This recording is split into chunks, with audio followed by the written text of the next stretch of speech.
Hi, everyone. Welcome to another episode of Organizing Untold. Thank you for joining us today. I'm your host, Sierra Hamilton, and I have Natalie of Primary Focus joining as today's guest. And Natalie, if you could start us off by letting us know who you are and what you do.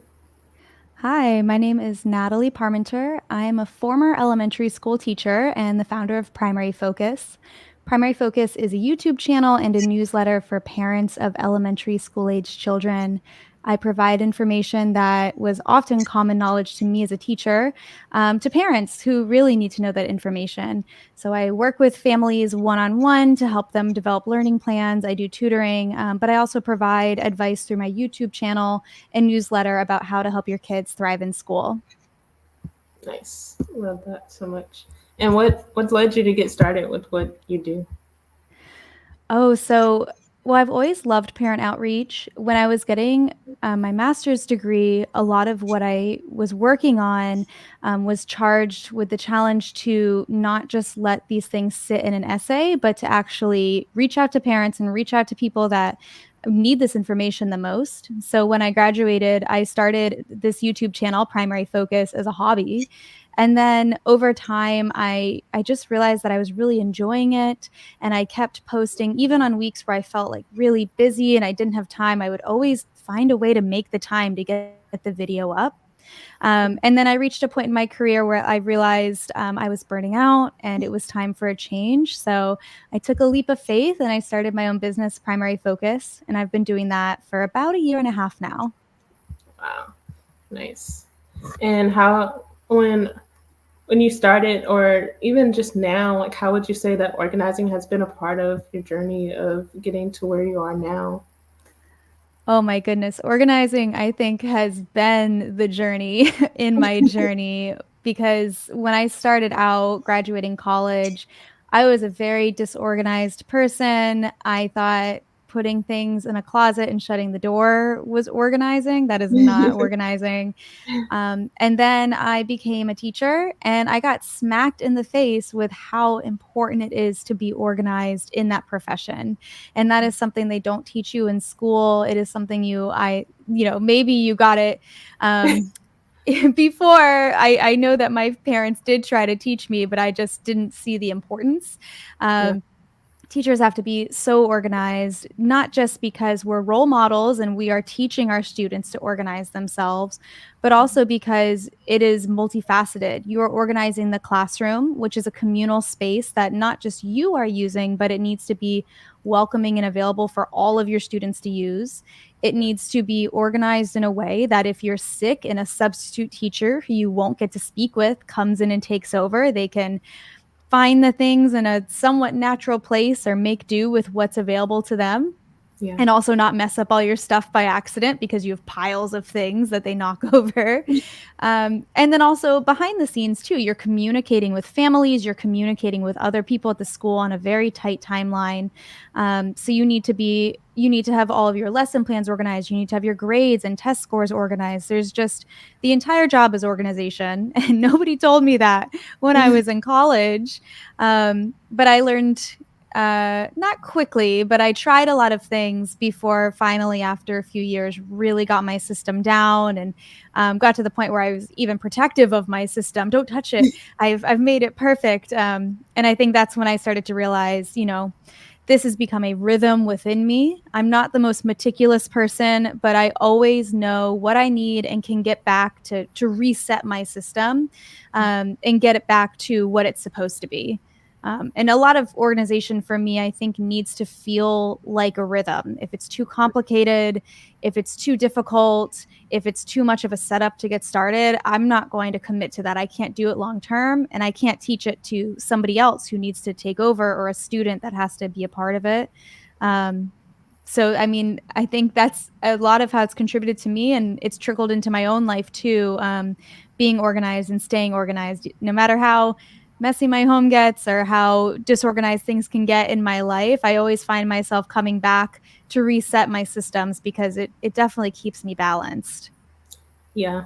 That You said a lot there. I Everything, did.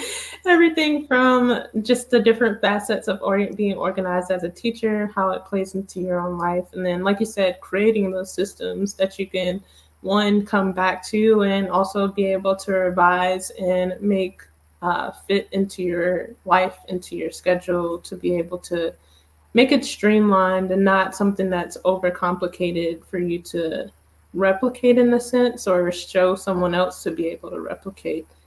So let's back up a little bit and talk about one. I kind of know the idea of like um, being organized as a teacher from like the substitute teacher standpoint because my mom was a substitute teacher, Mm-hmm. and it just reminds me of just not just her but substitute teachers in general of how disorganized the classroom setting is when a substitute comes in and they don't really know the flow or what the students are supposed to be doing.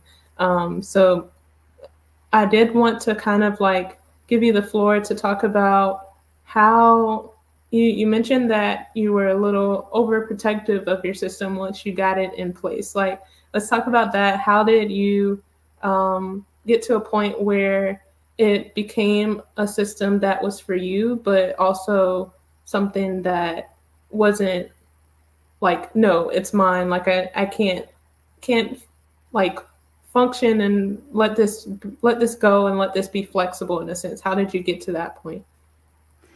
Yeah, that's a really good question. I think one of the reasons why I became so defensive was early in my career, a lot of people were giving me their own advice about how to organize the classroom and what to do and what works for them. And I tried so many different things that didn't work for me. Maybe it was working for somebody else, but I didn't understand or wasn't bought in enough to the system for it to work. And then that's when I really started to realize anything I do needs to be simple. A lot of teachers have organized in a way that only they understand what they've done. Um, and for me, I know that, first of all, I was teaching in lower elementary school.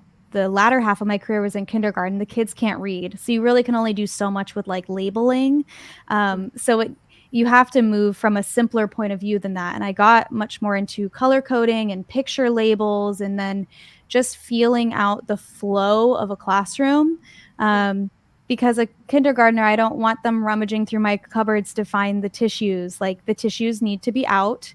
I'm sorry, maybe you don't think tissues always look good, but they need to be out and they need to be in a natural place. And then the trash can should be near it, and then the hand sanitizer should be near it. You hear people talk about the triangle in the kitchen Yeah, with the stove, the fridge, and is it the island? Teachers have yeah, that. It's like tissue, trash, sanitizer. I need a one-stop shop for this. And it should be so obvious that a child who can't read or can't speak English, or a substitute teacher who just walked in and they have 30 seconds to read the plans before the kids come in, yeah, can find the gosh darn tissues and find the sanitizer and just get it there. So I really thought a lot about flow and things that people would pick up naturally. Now, it's never as successful as you hope if you throw somebody in your room and they haven't been there before, but if yeah, they've seen it once, hopefully it feels like something anybody can do. And I did become very protective of that because if I came in and somebody, sometimes like after school clubs would happen in your room, or your classroom is often used without your permission in the after hours. Um, and so it also had to be something that if I came in and the trash cans were moved, or like, a couple of binders tipped over or whatever, I could reset it very quickly and not feel like, oh my gosh, it's completely ruined. Which is also why I was a much bigger fan of moving away from paper items. I didn't like, a lot of teachers have a ton of binders and folders and files, and I did have some of that. It's unavoidable. But I kept as much as possible organized in my laptop as well, because it felt like, okay, well, if all else fails, it's on the cloud, it's on the laptop. And if somebody comes in my room, I don't have to worry about them, accidentally spilling water all over my masterpiece. We can just mop that up, open up a new box of tissues, and then everything else is in my laptop. nice. I love that, and it's also easy because you can just send it over in an email to them, and they can have it to be able to use at their disposal, but they don't like it can flow between more than one person. So if it is a different person each time, you can send it as an email and they can all have it. Exactly. And every time I was sick, I'd always print the substitute teacher plans out, of course. But Yeah. then I would email a copy to everyone else on my team. Hey, if they come in and they can't find the clipboard, you all have a copy now. So everybody can figure this out and you don't have to call me because I'm at home sick. Yeah. That makes sense. That makes sense. And how would you say? So you mentioned that it has flown or it has um, gotten mixed into just like your daily life and daily routine in terms of like how you started organizing as a teacher and how you organize now and create that uh, simple strategies in a sense or simple system. How would you say that it ties into just your personal life as well? Um, I mean, I think even though everyone's mind tends to try to overcomplicate things, I really just try to think through whether it's a process that I have to organize mentally or it's something physical like my pantry. Just try to think, um, how can I make this as simple as possible? Is there a flow? Is there like a simple amount of questions I can go through to get something done? Um, and if I focus on simplicity, I think it starts to make more sense, right? I just went down to my pantry actually because it was kind of becoming a mess and reorganized. It's 5 big shelves and it's a very small, thin cabinet. So it's, Mm. you have to use that space very wisely. And I started getting at first very meticulous, like, oh, we're not just putting baking things over here, but I'm going to organize it down to like the flavor and the color. And then I said, stop, stop, stop. That's too much. I'm not going to remember this. I can't teach this to my husband. If somebody comes over and they're trying to grab spices out of the cabinet, they're going to mess it up. Yeah. So let's just keep it simple. Like the spices are here, and the ones I use the most will naturally be at the front. The ones I use the least will naturally fall to the back. And I don't have to put in this work ahead of time because if it has a natural flow to it, it will just make sense on its own. That's true. That's such a good point. I do feel like even from the just industry of a professional organizer, it can be seen as organizing is something to be done to make your space better and look better, and those are great things. But like you said, sometimes simplicity also factors in, and so knowing that the space not only needs to be beautiful but also functional for the person who's living in it is important to keep in mind when you're organizing, because if not, they'll look at it and they'll say, oh, I can't touch this because it just looks too good. I can't even do anything with it. So that's a Yes. good point that you make, to one, just be able to be mindful and stop yourself from going the full distance of making it a meticulous task, but really dumbing it down in a sense so that others around you can also know how to find things and how to be organized as well. Yeah, you'll never, every teacher every year goes through the heartbreak of their classroom looking so beautiful and perfect the moment before open house, right before school starts. And then by the end of open house or the end of that first day, classroom's never going to look as good as it did. So I really learned several times that you sometimes have to give up on perfection because, a good functioning home and knowing that I can touch things or kids can touch things in the classroom, but hopefully it'll find its way back. That Yeah. to me is almost more beautiful. Like, I don't want to live in a museum. I didn't want my classroom to feel like a museum. I bought these things to be used. And if I have a museum mindset, I'll never use these things, and I might as well just, spend it on something else. Agreed. Agreed. Your home and your classroom are not museums. Yes. Well, let's talk about primary focus a little bit more. How do you feel like now going from being a teacher to having primary focus become almost like the main thing in a sense? And then everything that you do along with primary focus, like how do you feel like organizing transitioned over into what you do now? Yeah, it was very interesting because going off and starting my own business, what I constantly felt the first 6 months, and I still feel it sometimes, was this like peace and quiet around me. Teaching is incredibly overstimulating and loud, and I'm an extrovert, and so I kind of thrived in it sometimes. I mean, it can be a lot. Mm, Um, and so it was very interesting to move into just working from home, and we transitioned the guest room into my office, and it's just me up here and it's quiet.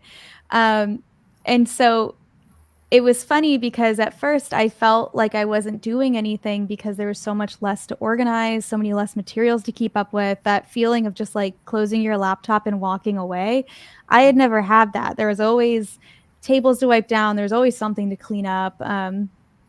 And so that was an interesting transition. But once I got over that, I realized that there was a lot to organize, and the big thing I had to learn to organize was my calendar.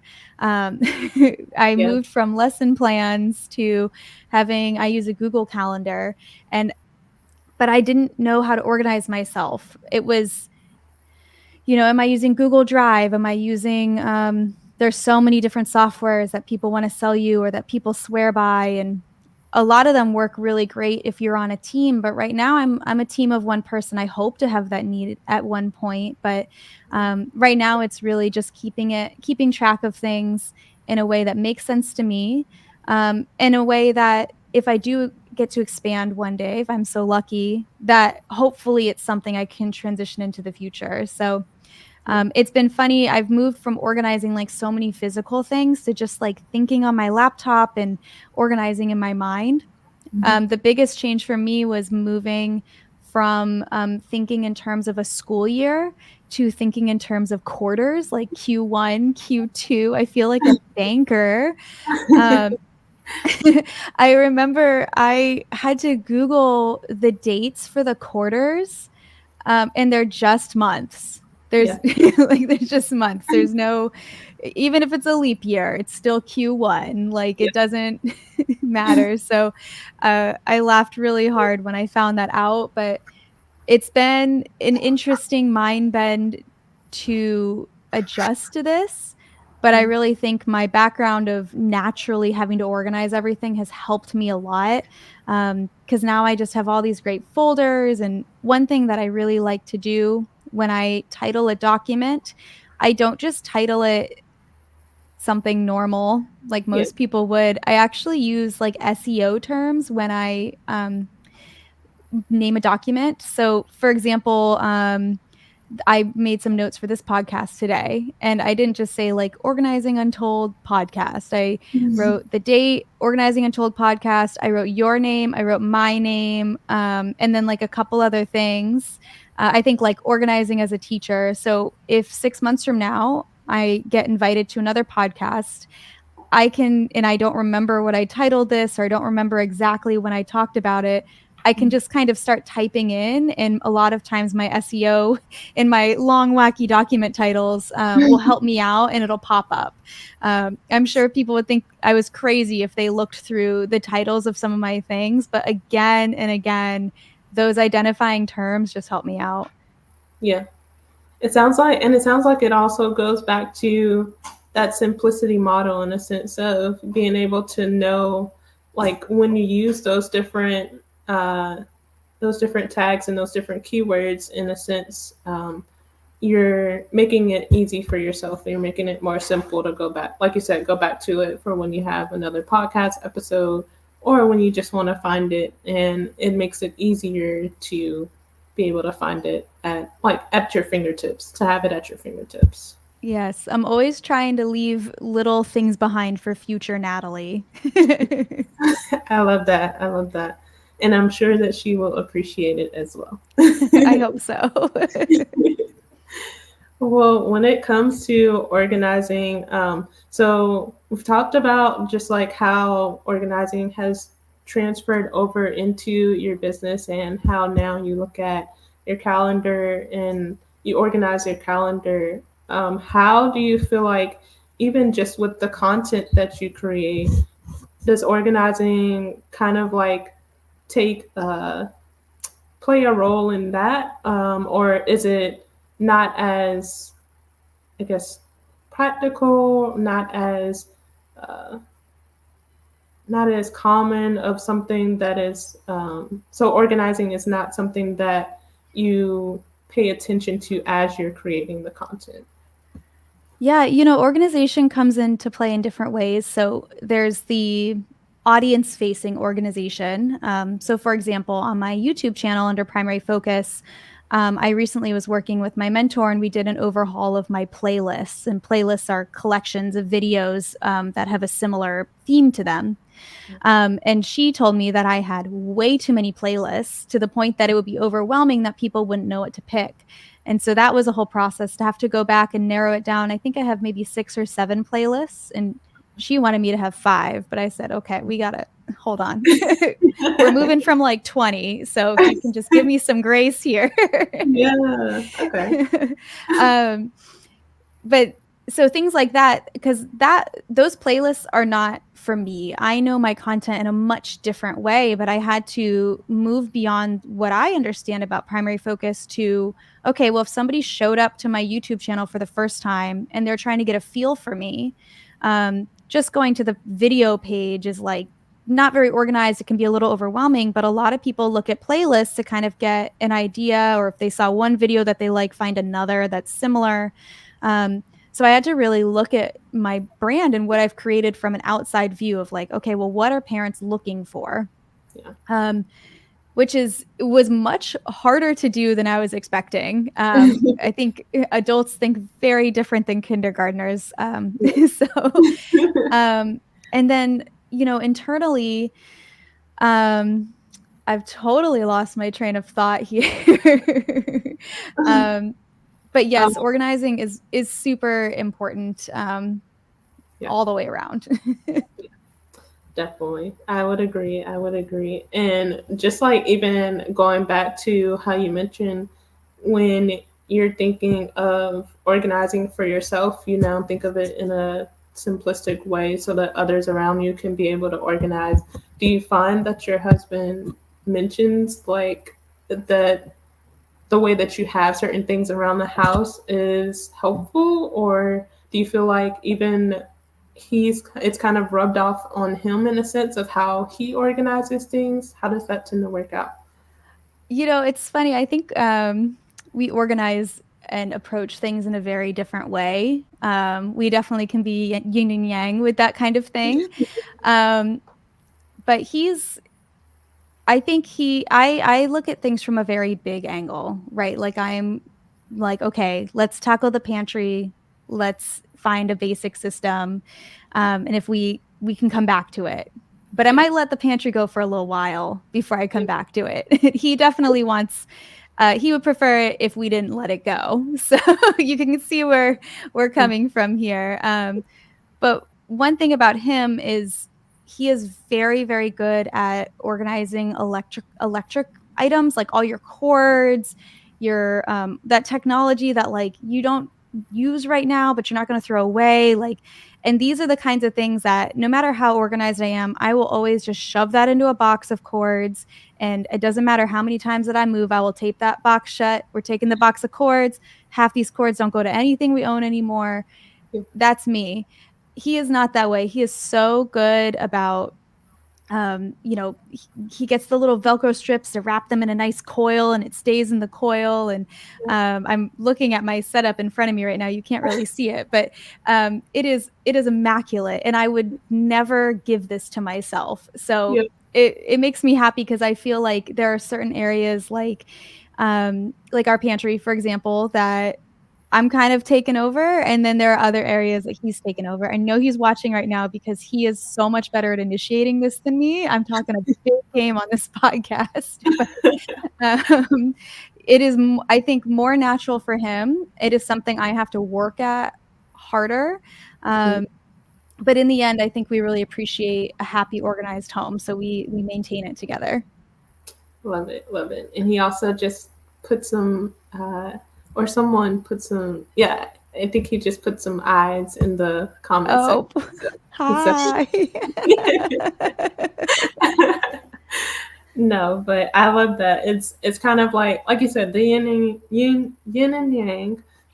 It's kind of you balance each other out in a sense. So even though you have different ways of organizing, it complements each other. It comes together to be able to still get different tasks done, and you sounds like you appreciate it. So I it's like do. yeah, and it's almost like it's more of something that is helpful than it is harmful, or than it is like not helpful in a sense. Yeah, and I would say we both really do care about simplicity when it comes to this, and I think when coming together as a couple, we can make decisions about organizing that make sense, and I don't need to constantly ask him how to get it back to what it was, and he doesn't have to come to me, like, afraid of where to put the potato chips. Um, Keeping that natural sense just is like if it naturally shifts or naturally changes, it often was a better solution than what we started with. And I'm here for that, right? Not, I don't want to live in a museum house. I want to live in a house that flows and makes sense to be in. Agreed.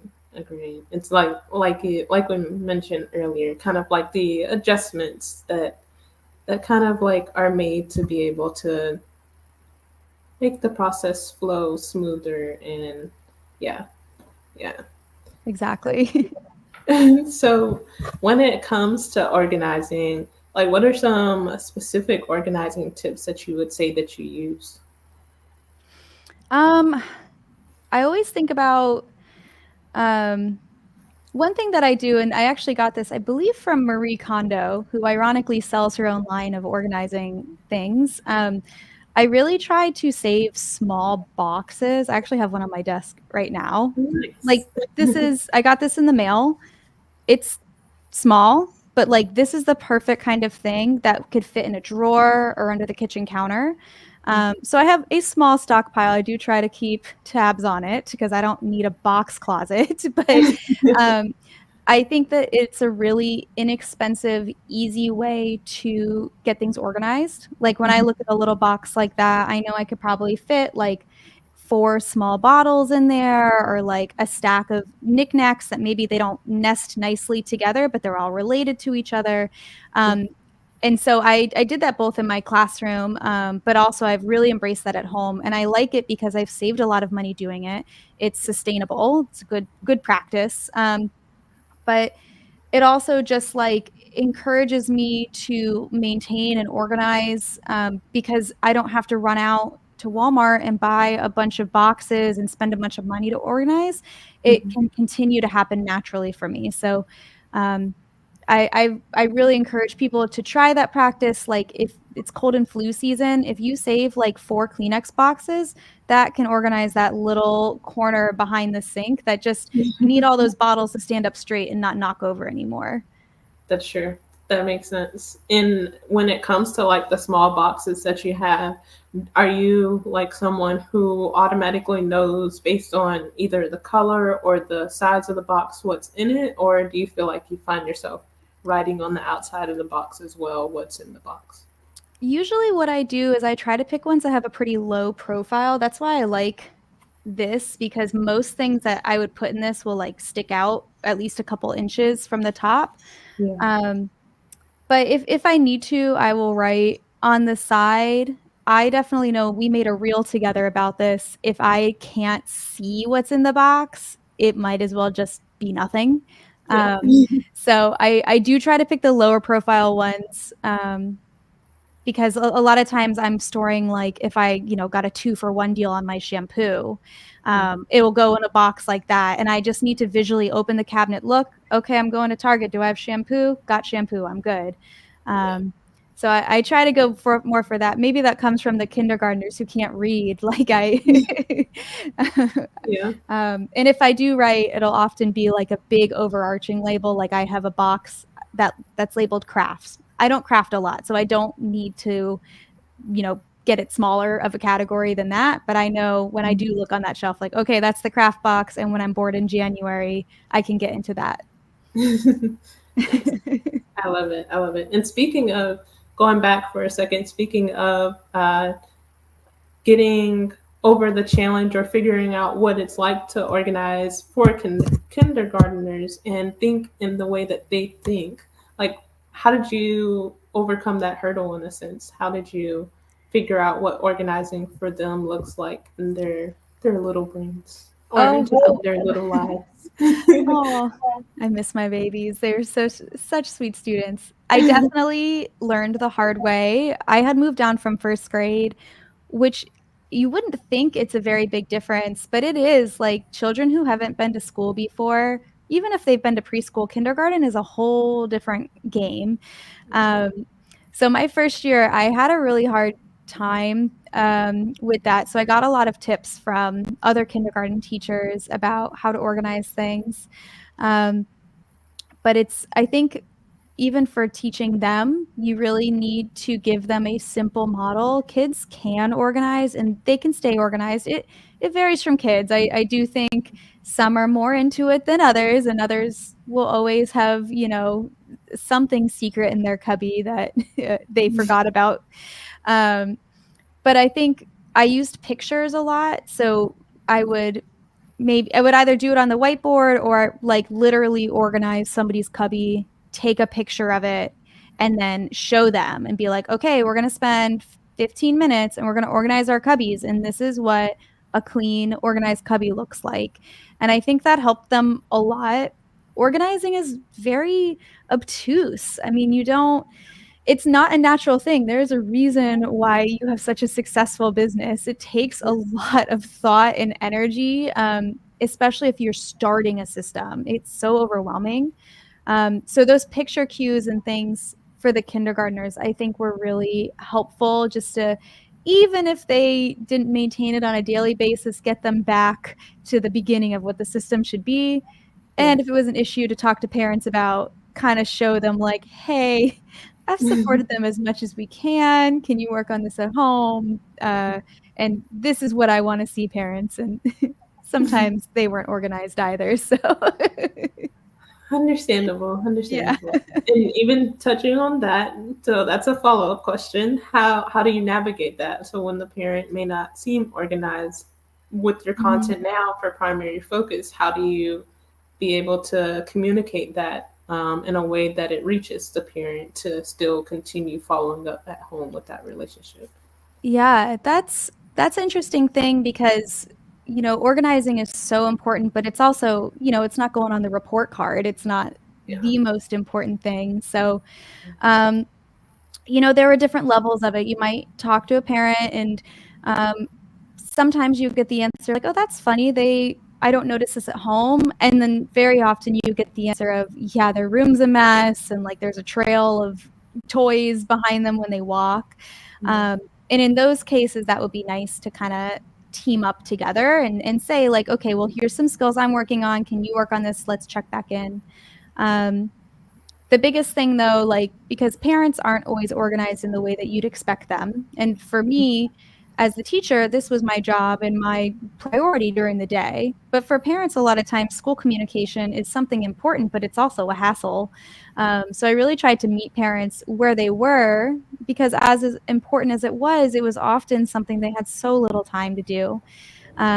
So I really tried to listen to parents and also like watch how they communicated with me. Like if they were into email, let's do email. I always had one parent every year, even as we like got more and more digitally inclined, that was like, no, we do notes in this house. I don't have a computer or like my inbox is a mess. Please don't email me. Like it's just all spam in there. And I think meeting people and communicating within means in a way that met their needs helped a lot too. I think something I learned, especially with parents that weren't fluent in English or English was their second language, a lot of them did not like phone calls. Whereas like there are some parents who really would prefer it. I had some parents though that you had to like always type to them because they were throwing it into a translator and trying to figure out what you said or make sure that they understood it correctly and then coming back or like the answer you would get would be translated. So just trying to meet people where they are, and if that's the way they're organizing themselves, try to start there and move along from that. Yeah. No, that's a good point. That's a definitely, I would say, even just a good base organizing tip for life in general. Just meeting people where they are is a part of life in a sense, and taking it from there and figuring out the next step. Yeah, you Yeah. have to meet people where they are, because otherwise, how are they going to listen to all your amazing advice? Yes. Agree. Agree. Well, Natalie, I do thank you for joining in for today's episode. I do want to take the time to ask, what's one organizing tip that you'd love to share with the audience that you use for yourself? I think just go for the long term. What Pick something that you've done before and worked, or try something that you feel like on your busiest day when you have a head cold that you think that you can manage to come back to and not be completely frustrated with. Nice.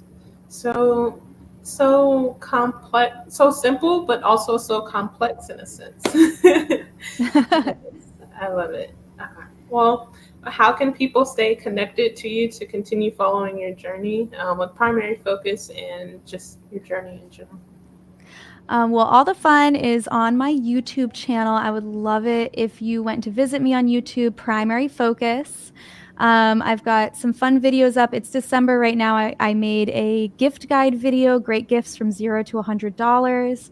I've also made videos about how to give your child the preschool experience, even if sending them to preschool is not an option for you. So just all sort of tips, from the fun stuff on to helping your child thrive in school. I have a weekly newsletter as well. I send that out on Tuesdays, and I share tips on how to help your children, and also some information about child development and education news. You can go to my website, primaryfocus.tv, to sign up for that. And then finally, if you want to slide into my DMs or see what's going on day to day, I'm on Instagram at primaryfocus_. I'm sure if you type in primary focus, you can find it, but primaryfocus_ is the username. And I hope people find me. Reach out to me if you've got questions about your kids. I am a one-person show right now, so you will certainly get a personal answer. Love it. Sometimes the personal answer is what people are yearning for and the best answer to get. I think Yes. so. Well, thank you again for joining in. And also, if you're looking for collaborations that me and Natalie have done as well, those can be found on her page as well. So be sure to take a look into those to see her viewpoint, and also mine, of us collaborating together as well. So, Yeah, yeah. we've done a few cute ones on organizing with kids and how to do systems that your kids will keep up with. Hopefully, I know that's easier said than done. Agreed, agreed. But no, I'm also hoping that it'll take root and continue to go forward into the homes of several different families that need it. Yeah. Exactly. Well, I look forward to talking with you more soon, Natalie. I hope you enjoy the rest of your evening. Happy holidays again, and thank you again for joining it. Thanks so much for having me. Bye. Bye.